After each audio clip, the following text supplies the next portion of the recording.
मेरा नाम सलोनी है और मेरी उम्र 35 साल है। मैं शहर में रहती हूँ। मेरे पति एक बिजनेसमैन है। मेरी एक बेटी है जिसका नाम रचना है। उसकी उम्र 20 साल है। मैंने उसकी शादी 4 महीने पहले एक अच्छे नौजवान लड़के से करा दी थी। लड़का नौकरी करता था, अच्छा कमाता था और अच्छे स्वभाव का भी था। तो मैं उसकी शादी अपनी लड़की से करवा दी। शादी की एक वजह यह भी था कि मेरे पति यानी रचना के पापा घर पर बहुत कम ही रहा करते थे।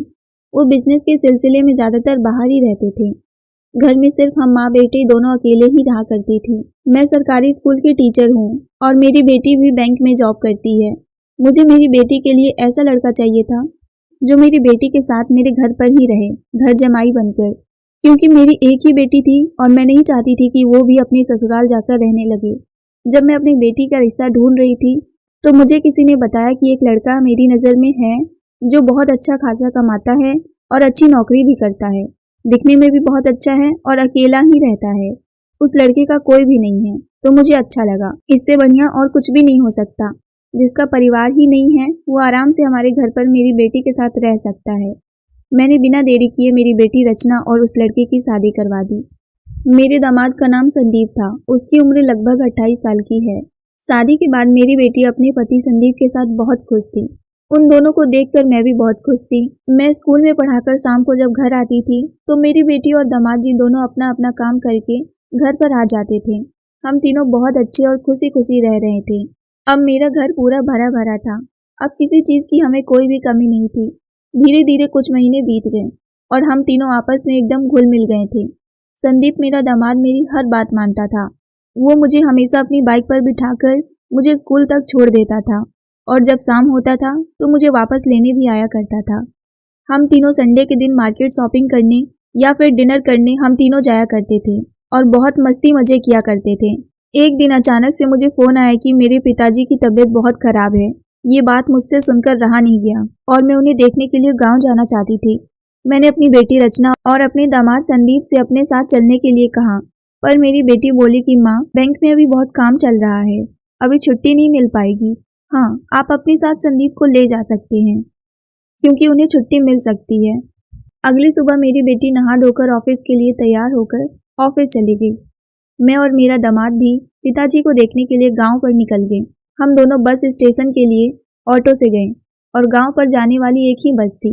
हम लोग बस स्टेशन पर बस का इंतजार कर रहे थे। बस में बहुत भीड़ थी।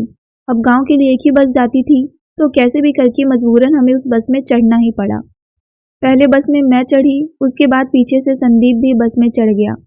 वहां पर हम लोगों को सीट नहीं मिली थी, इसीलिए हम लोग खड़े खड़े जा रहे थे। थोड़ी देर बाद बस ऐसे ही चलती रही और फिर दूसरे बस स्टॉप पर रुकी तो वहां पर भी ज्यादा लोग बस में चढ़ गए।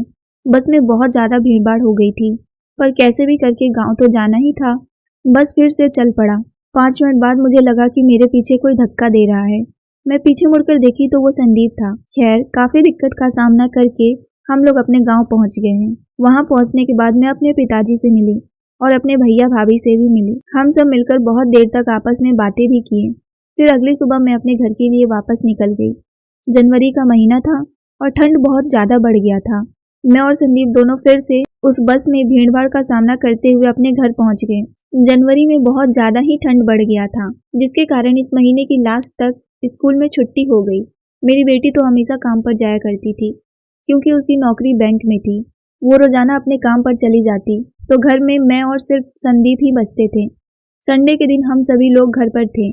ठंड बहुत ज्यादा थी, इसीलिए हम लोग बाहर घूमने नहीं गए और अपने अपने कमरे में ही थे।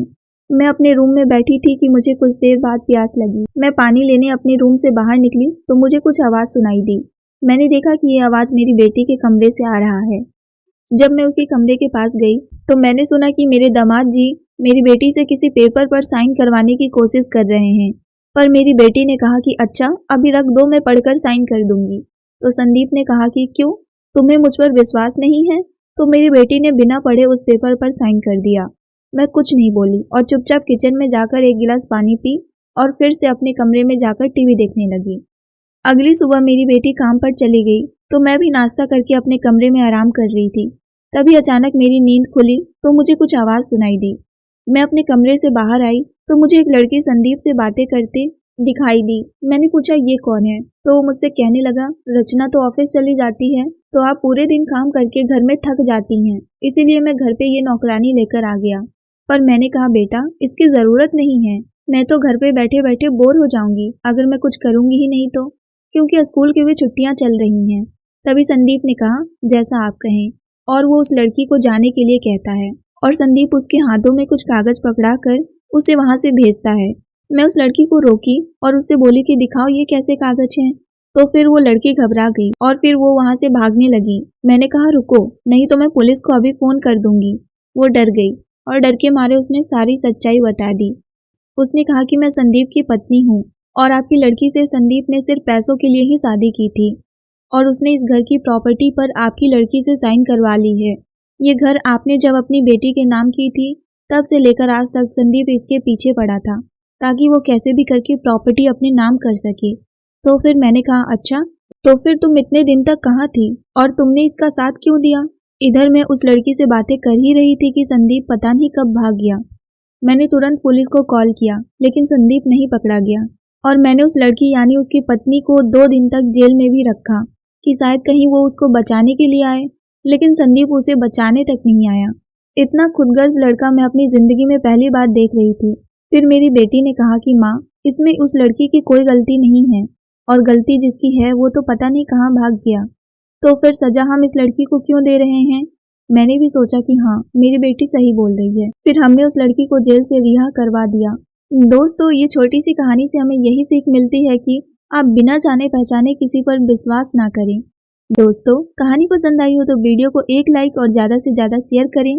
साथ ही अगर आप हमारे चैनल पर नए हैं तो चैनल को सब्सक्राइब करके बेल आइकन जरूर दबाएं। मिलते हैं एक नई कहानी को लेकर, तब तक के लिए आप सबका धन्यवाद।